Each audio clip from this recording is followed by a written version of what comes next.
নমস্কার। বাংলা সিরিয়াল সমাচারে তোমাদের সবাইকে অনেক অনেক স্বাগত জানিয়ে অনুরাগের ছোঁয়ার আজকের পর্বের রিভিউ আমি শুরু করছি।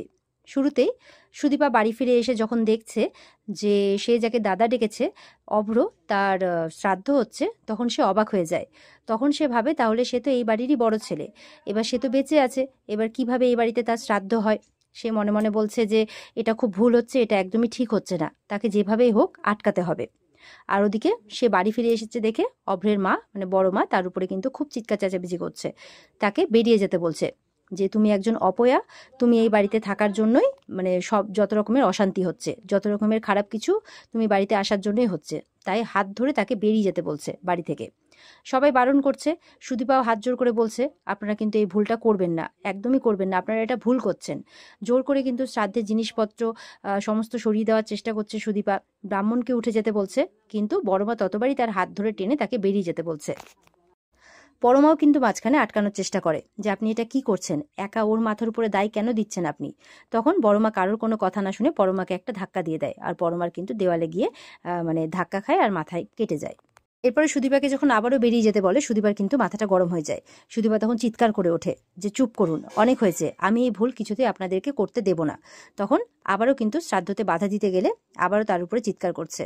আদিত্যর মাও বলছে যে দিদি এটা তুমি ভুল করছো। তখন আদিত্যর মাকে উল্টোপাল্টা কথা বলছে যে বেশি কথা বলতে গেলে সুদীপার সাথে তাকেও নাকি বাড়ির থেকে বের করে দেবে, আর যেই জিনিসটা কিন্তু আদিত্যর একদমই পছন্দ হয় না। এরপর সুদীপা আবারও কিছু বলতে গেলে আদিত্যর বাবাও কিন্তু তাকে কথা শোনাতে ছাড়ে না, বলছে তুমি দেখতে পাচ্ছ না এটা একটা শোকের বাড়ি, কেন এরকম কাজকর্ম করছো। আর ওদিকে পরমার কোনো মানে সুদীপার কোনো কথাবার্তা না শুনে বড়মা যখন আবার তাকে হাত ধরে বের করতে যাচ্ছে, তখন কিন্তু আদিত্য বাধা দেয় যে তুমি নিজেই ভুল করছো, তুমি যেখানে একটা মানুষকে খুঁজে পাওয়া যাচ্ছে না, যে মানুষটা মিসিং, সেই মানুষটাকে তুমি মৃত ধরে নিয়ে তার শ্রাদ্ধ কি করে করতে পারো। আদিত্যও বাধা দিচ্ছে। তখন আদিত্যর বড়মা বলছে যে ও আমার ছেলে, এই বাড়ির বড় ছেলে, আর আমার এই সত্যিটা মেনে নিতে কতটা কষ্ট হচ্ছে তোরা বুঝতে পারছিস না, তাই এই সত্যিটা কখনোই বদলে যাবে না, যেটা হওয়ার হয়ে গেছে, এরকমটা বলছে। আদিত্য বলছে তুমি এই বাড়ির বড়, আর বড়দের মুখে মুখে এই বাড়ির কোনো ছোটরাই কিন্তু কথা বলে না, তাই আমিও বলছি না, আমি তোমাকে বাধাও দিচ্ছি না, তুমি যা করার করো। কিন্তু সুদীপার বাবাকেও আমি কথা দিয়েছিলাম যে ওর আমি দায়িত্ব নেব, ওকে আমি দেখে রাখবো, তাই তুমি যদি ওকে এই বাড়ির থেকে বের করো তাহলে কিন্তু আমিও এই বাড়ির থেকে বেরিয়ে যাব। তো আদিত্যর এই কথা শুনে স্বাভাবিক সবাই খুব অবাক হয়ে যায়, পরমাও অবাক হয়, পরমা ঘুরে আদিত্যর দিকেই তাকিয়ে আছে।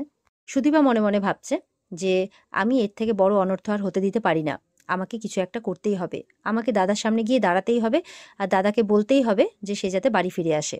এরপরে সুদীপাকে তো অপয়া বলতেই থাকে, তার জন্যই নাকি বাড়ির বড় ছেলেটা গেছে, এরপর একে একে নাকি সবাই যাবে।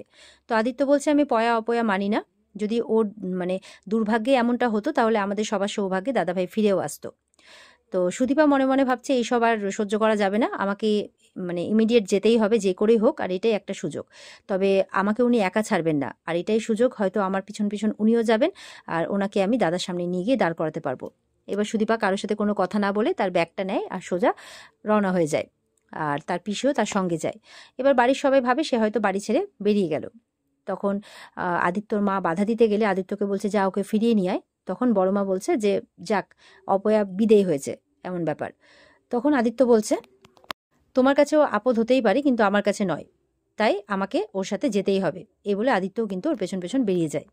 এবার সুদীপা তো বাইরে এসে অটো নিচ্ছে, তার পিসি তাকে জিজ্ঞাসা করছে যে তুই ভেতরে বললে না কেন তুমি। তখন বলছে যে আমি বলতে পারবো না, কারণ আমি দাদাকে কথা দিয়েছি, আমাকে যে করে হোক সেই কথার মান রাখতেই হবে। তো এই বলে অটো নিয়ে বেরিয়ে পড়ে।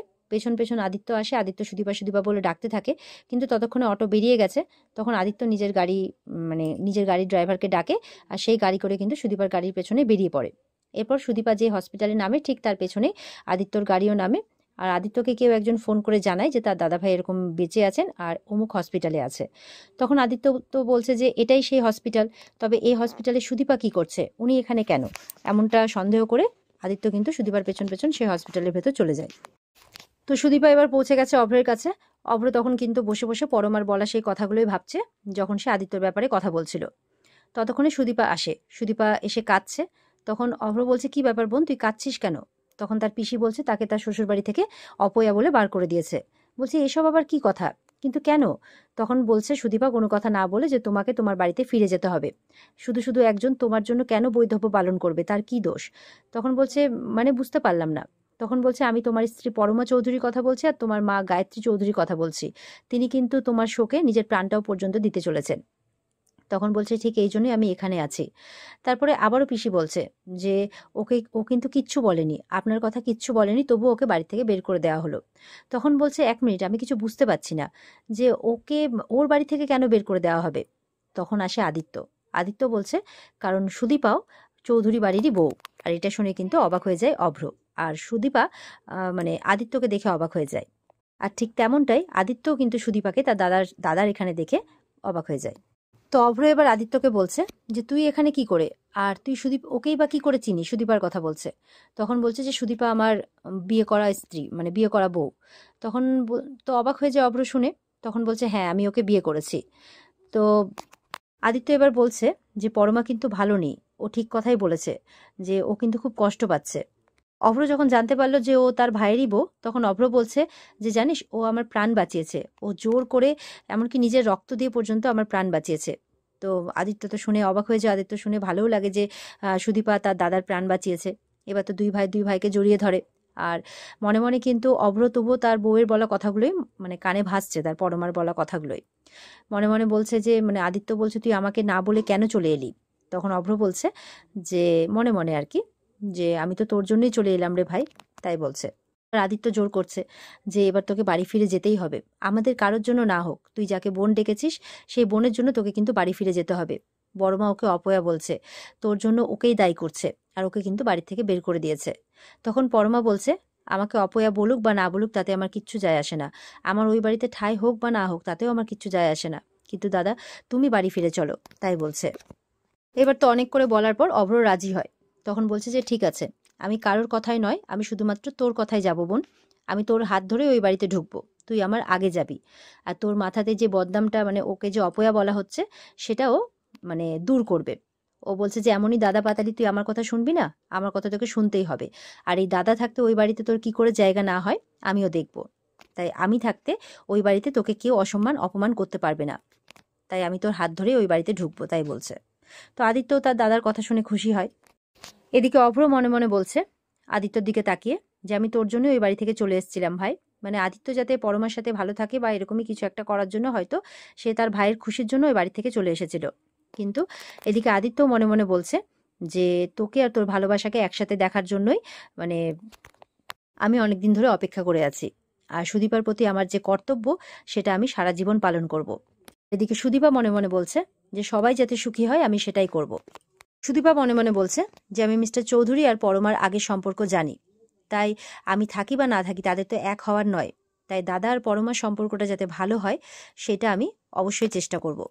আর এদিকে যেহেতু পুজোতে বাধা পড়েছে সেহেতু পুরোহিত মশাই কিন্তু আগেই বেরিয়ে পড়েছেন।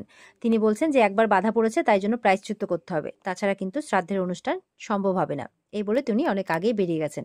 তো স্বাভাবিক বাড়িতে সবাই মন খারাপ করে বসে আছে যে এরকম একটা পরমার মা বাবাও এসেছে, পরমাকে মানে সান্ত্বনা দেওয়ার চেষ্টা করছে, তাকে তার মন ভালো করার চেষ্টা করছে। আর ওদিকে পরমাও কিন্তু চুপচাপ বসে আছে, কারোর সাথে কোনো কথা বলছে না। এবার বাড়ির সবাই ওইভাবে থাকতে থাকতে কিছুক্ষণের মধ্যে কিন্তু সুদীপা তার পিসিকে নিয়ে বাড়ি ফিরে আসে। যেই বাড়িতে ঢুকেছে অমনি আদিত্যর বাবা বলছে এই তোমার লজ্জা বলে কিছু নেই, তুমি আবার বাড়িতে ফিরে এসেছো। আর আদিত্যর বড় মা তো বলছে যে তুমি একটা লোভী মেয়ে, তোমার লজ্জা করে না, তুমি একটা অপয়া মেয়ে, তুমি আবার বাড়িতে কেন ফিরে এসেছো। তখন সুদীপা বলছে আমি অপয়া, বলে হ্যাঁ তুমি অপয়া। তখন আদিত্যর মা বাধা দিচ্ছে, এরকম ভাবে না বলতে বলছে। তখন বলছে হ্যাঁ তোমার তো খারাপ লাগবেই, তার কারণ তোমার ছেলের বউ বলে কথা, তাই বলছে। এবার তো সুদীপাকে সমানে অপয়া অপয়া বলেই চলে যাচ্ছে। সুদীপারও খারাপ লাগছে যে আমাকে একদম অপয়া বলবেন না। বলে হ্যাঁ আমার সর্বনাশ করে আমি আবার তোমাকে অপয়া বলবো না, না জানি কোথায় আবার কি সর্বনাশ করে এসছো, যেখানে যেখানে পা ফেলবে সেখানে সেখানে তো সর্বনাশই করবে, এইভাবে বলে একটা ধাক্কা মেরেছে। তখন আদিত্য গিয়ে তাকে সামলে নিয়েছে। আর আদিত্য যখনই সুদীপার একটু কাছাকাছি যাওয়ার চেষ্টা করে তখনই কিন্তু পরমা দেখতে থাকে। তো সুদীপাকে বলছে মানে বড় মাকে বলছে যে সুদীপা অপয়া নয়, সুদীপা লক্ষ্মী। তখন বলছে ও লক্ষ্মী, বলে হ্যাঁ। বলে কেন রে, তোর সাথে ওর এত কি রে যে তুই ওকে লক্ষ্মী বলছিস। তখন বলছে আজকে সুদীপার জন্যই এই বাড়ির বড় ছেলে মানে দাদা ভাই বেঁচে আছে। তখন তো এই কথাটা শুনে সবাই অবাক হয়ে যায়। আদিত্য বলছে যে এই বাড়ির বড় ছেলেকে সুদীপাই মৃত্যু মুখ থেকে বাঁচিয়ে এনেছে। সবাই তো শুনে অবাক। তখন কিন্তু অভ্র বাড়ির ভেতরে ঢুকছে, আর সবাই অভ্রকে দেখে অভ্রের দিকে তাকিয়ে আছে। তখন পরমা উঠে কিন্তু মানে ইয়ের দিকে, মানে কি আর কি, তার স্বামীর দিকে তাকিয়ে আছে। কারণ সে মনে মনে তার স্বামীকে সব কথাই বলতে চেয়েছিল। সে ভেবেছিল তার হাত থেকে মনে হয় সুযোগটা বেরিয়ে যাবে, বা বেরিয়ে গেছে, আর হয়তো কোনোদিনই আসবে না। তো সেও তার স্বামীকে কিন্তু সামনে দেখে খুশি হয়। অভ্রের মা তো চিৎকার করে, মানে কাকিমণি আর কি, আদিত্যর মা চিৎকার করে বলছে, দেখলে দিদি, আমাদের অভ্র বেঁচে আছে। তখন অভ্রের মা তো মানে দৌড়ে গিয়ে তার ছেলেকে জড়িয়ে ধরে, আর অভ্র অভ্র বলে কাঁদতে থাকে। অভ্র তার মা মা করতে থাকে, আর ওদিকে আর চোখে কিন্তু পরমার দিকেও তাকায়। পরমা অভ্রের দিকেই চেয়ে আছে। এদিকে আদিত্য, ব্রাহ্মণ মশাই আবার এসছেন শ্রাদ্ধের কাজ করতে, আগে প্রায়শ্চিত্ত করবেন। তো বলছে যে কোনো শ্রাদ্ধ হবে না, আপনি প্লিজ যান। আর ছবির থেকেও মালাটা সরিয়ে ছবিটা অন্য জায়গায় রেখে দেয়। বলছে যে আমি বারবার করে বলেছিলাম যে দাদা ভাইয়ের কিচ্ছু হয়নি, একটা জলজান্ত মানুষের শ্রাদ্ধ করতে চলেছিলে। ওদিকে বলছে সুদীপাও বারণ করেছিল বারবার করে, আমার মাও বারণ করেছিল, কিন্তু তোমরা কোনো কথা শোনোনি।